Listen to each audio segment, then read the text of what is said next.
Ayan, mag-walking na naman kami ni Dong. Ayan, hindi kami masyado nakakapag-walking sa hapon kasi umuulan. So, umaga na lang kami nakakapag-walk. Pero pagka nasa loob naman kami ng bahay, nag-exercise pa rin kami. May mga rehabilitation na ginagawa. Merong rehab si Rick ng Monday and Wednesday. Dumarating yung therapy sa kanya ng hapon. Ayan, nagte-therapy yung kanyang mga kamay, kinukuryente din yung kamay niya at saka binti niya. Yung kuryente, yun yung muscle stimulator. Nakakatulong daw yun sa mga nerves, sa mga neuron na mag-connect ulit. Kasi yun yung nabawasan ngayon yung mga connections ng mga neuron sa kanyang brain. Pero mas importante pa rin yung exercise, walking, stretching.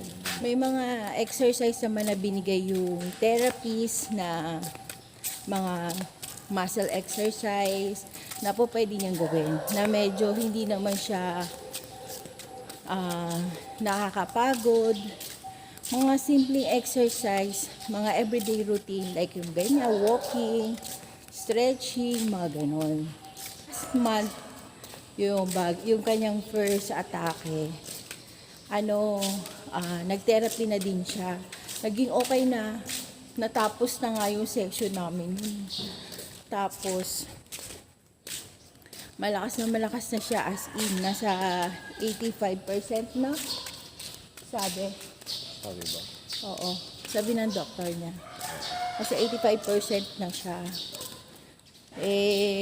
Tumaas ang BP. Ewan ko kung bakit tumaas yung BP niya. Wala naman siya kinakain na bawal. Puro nga kami gulay, nilaga. Alam, magkain ng Ilocano, puro gulay lang yun. Kasi Ilocano si Dong, family niya. So, mahilig talaga sila sa gulay. Gulay lang kinakain niya. Pero, ewan ko ba't biglang tumaas yung BP niya. Pero yung sugar niya, normal naman. Nag-normal yung sugar niya. Unang umatake sa kanya is yung sugar niya. Sobrang mataas yung sugar niya. Tapos yung pangalawang atake niya, ang nag-attack naman is yung high blood niya. So, diabetes at ang hypertension, magkapatid pala yan. Pag nagsama sila, sobrang dangerous. Kaya ngayon talaga minomonitor ko yung pagkain ni Dong. At ang kinakain niya, ang kinakain niya sa umaga, kahit sa tanghali sa dati kasi bandihado kung kumain ng kanin yan. Pero ngayon, ang kanin niya, 2 kutsara na lang ng kanin. Tapos, salt, low carbohydrate siya. Kasi pwedeng tumaas yung kanyang sugar at ang blood pressure. Kasi magkakaroon siya ng third attack. So, hindi po pwedeng mangyari yun. At alam kong hindi yun ipapahintulot ni Lord. Diba? Mangyayari yun kapabayaan na. So, yun yung gusto kong ma-rule out. Yung totally gumaling na si Dong. So, ngayon naman nakakalakad-lakad na siya. Kaya niya na. Straight. Tignan niyo, naglalakad na naman siya.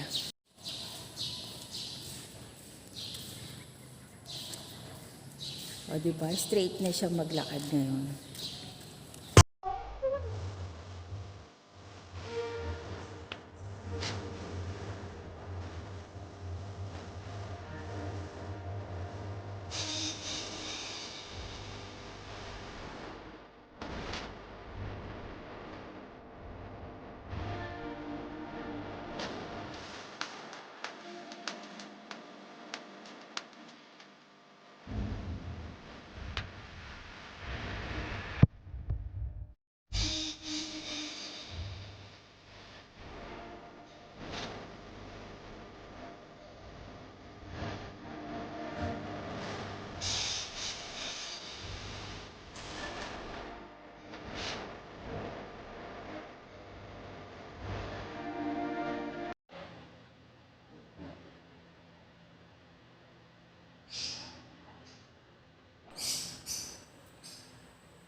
nagma-muscle stimulator na siya. Ito sa inyo yung ang aming inalmusal kanina. So, ito yung aming almusal. And sana huwag kayong magutom. Ayan, ito pakita ko sa inyo.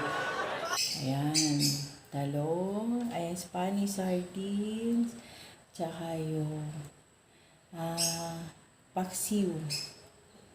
Yan. Diba? Hindi nga lang kami nagsilangag kasi baka sumobra malakas namin kumain, diba? So, yan lang yung kinain namin and steam rice.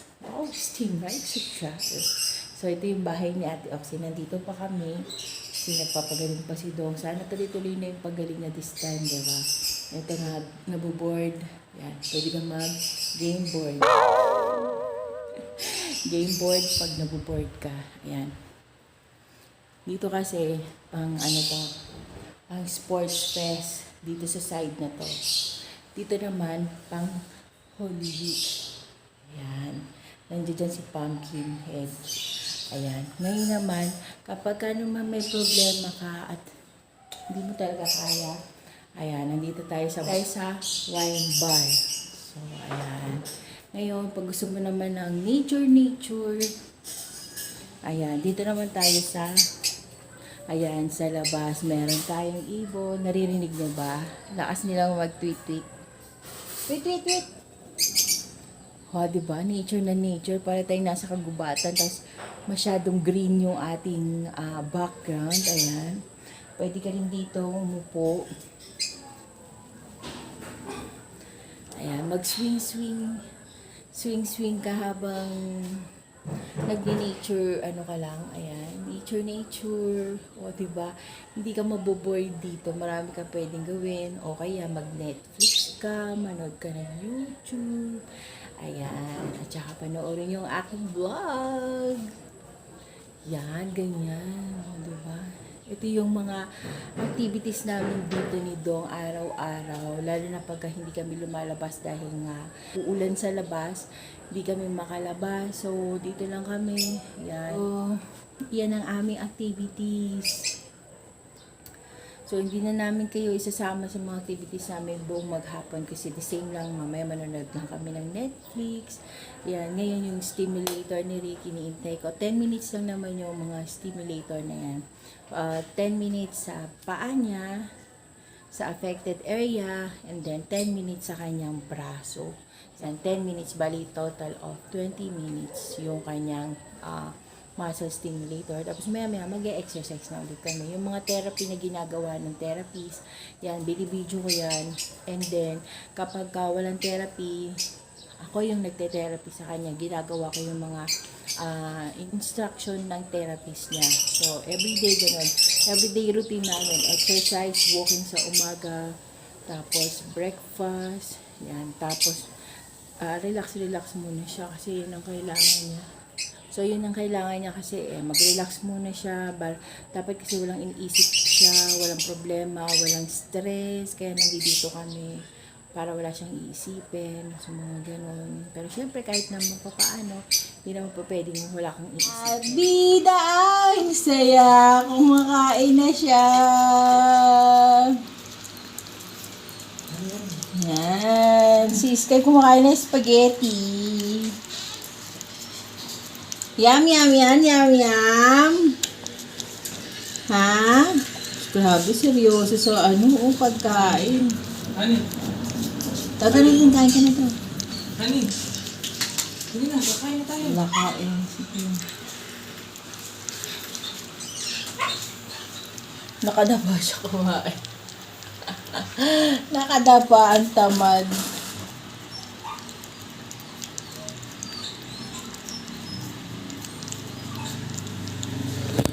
Ayan. Tingnan natin na.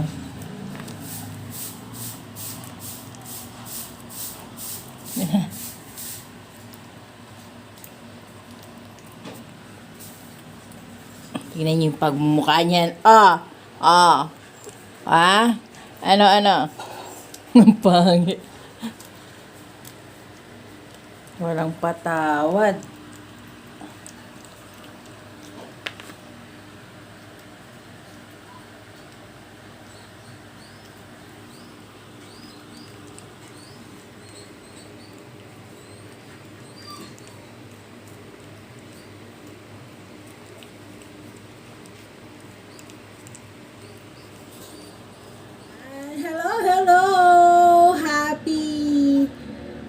happy Wednesday guys! Ayan, happy Wednesday! And hindi kasi natin natapos yung ating vlog kahapon. So, mag-i-entay ng ating vlog for today. Pero, ayan. Ngayon, nandito tayo sa ating home sweetie home. Meron lang akong kinuha ng mga gamit namin dito sa bahay para dadali namin dun sa bahay ng aking sister-in-law. And ngayon, pauwi na ako. Nag-wash up lang ako kasi galing tayo sa labas. Alam niyo naman, tumataas na naman po ang mga cases natin ngayong araw na to. So, lagi po tayong mag-iingat. Pag lalabas tayo, lagi tayong maliligo. Mag-wash up pagka papasok na tayo sa ating mga tahanan para maiwasan po natin yung pagkalat ng mga viruses na yan na nasa paligid lang natin. Ugaliin natin maging malinis sa ating katawan at sa ating pamamahay, guys. And, speaking of pamamahay, nandito tayo sa ating munting bahay. Ayan, masayang masaya. Iba talaga yung feeling mo pagka nandito ka sa bahay mo. Ibang-iba kumpara dun sa nasa ibang bahay ka. Dito parang mararamdaman mo talagang at home ka. Yung parang malayang malaya ka. Free as a bird. Ganon! So, ganon guys. Pero syempre, ganun din naman yung nararamdaman natin sa bahay ni Ate Oxy. Kasi, nagagawa naman natin yung lahat ng gusto natin gawin. 30 to 45 minutes, alis na rin ako, uwi na ako.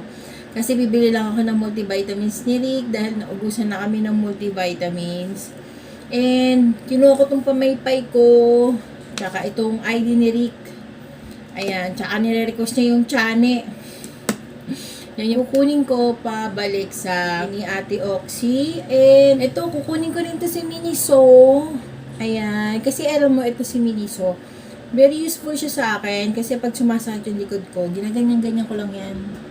Parang may nagmamasa-masahin na rin sa'yo. Ayan, yung mga mga balibalikat mo, ayan, parang may nagcha-chop-chop-chop-chop na din siya. Kaya useful sa akin to, kaya siya binili sa Miniso. Ayan, hello Teddy. Ayan, kasi minsan sumasakit yung mga braso ko, hindi ko ma-chop-chop.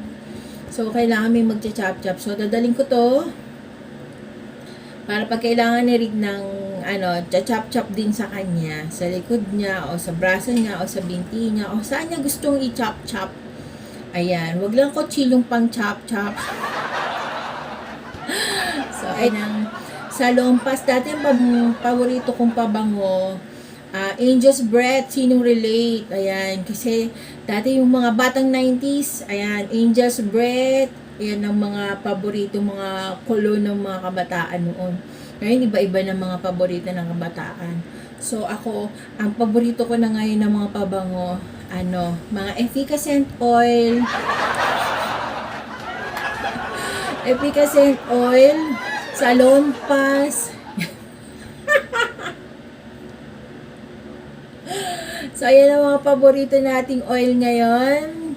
So, relate match ba tayo mga batang 90s? Yeah, mas nababanguhan na ba tayo ngayon sa mga efficacent and Salon Pass? Ayan. Nag-vlog lang ako sandali, tapos dinalaw ko rin kanina si Sky. Ayan. Don't skip ads, guys, unless sobrang mahaba siya. Sige lang. Pero kung mga 5 seconds lang naman, regalo nyo na yun sa aming mga vlogger, guys. Ayan. Hindi naman siguro kawalan sa inyo yung mga 5 seconds and 3 seconds lang. So, yun. And sana ay mag-subscribe kayo sa aking YouTube channel, guys. Don't forget to subscribe to my YouTube channel. And hit the bell notification para lagi kayong updated pag meron akong bagong upload. Kayo ang unang-unang mano-notify. Ayan, guys. So, pag-pasensyahan nyo ng aking hair kasi medyo hindi tayo nakakapagkulay ngayon dahil medyo busy talaga. At saka, and thank you, Lord. Kasi nakakaalis na ako sa bahay. Alam niyo na, pag nakakaalis na ako sa bahay, kaya na ni Dong ang kanyang sarili. Ayan, kaya niya nang mag-CR, kaya niya nang maligo mag-isa. kaya niya nang kumain mag-isa, kaya niya nang manood ng TV, kaya niya nang maglakad lahat, kaya niya nang gawin lahat, guys. So, thank you, Lord. Thank you, Lord. Dahil hindi niya kami pinapabayaan, hindi niya pinapabayaan si Rick. So, ayan lang. So, laban lang tayo sa buhay. Walang susuko, walang sukuan hanggang meron tayong Diyos na kinakapitan. So, i-end na natin ang ating vlog dahil ako'y aalis na. Dahil nagko-commute lang ako, guys. Walang magdadrive sa akin.